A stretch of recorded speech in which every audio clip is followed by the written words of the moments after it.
Assalamualaikum. Bulbul için sayır aşka güzel ganimet. İnsan için hayatta dusyar ganimet.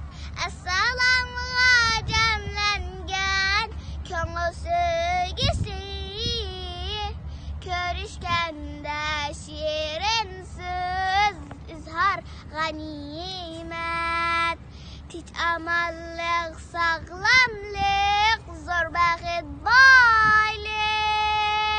Yaman gözüden saklaşka dua ganimet. Güç kudretin bari da dostlarını kolla. Uzun yolda sınalgan tulpar ganimet. Tenha yaşaş yalğızlık Ademge azap.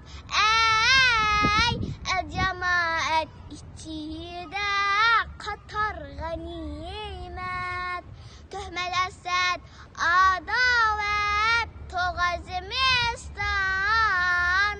Dostlar mehri yaratkan bahar ganimet. Sürgün hayat muhabbet dostluk teyzini.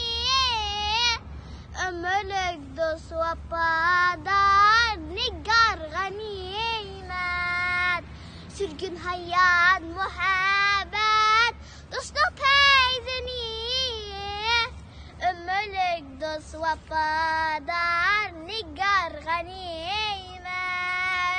Kim bilirdi ketimiz kaysimiz baldır.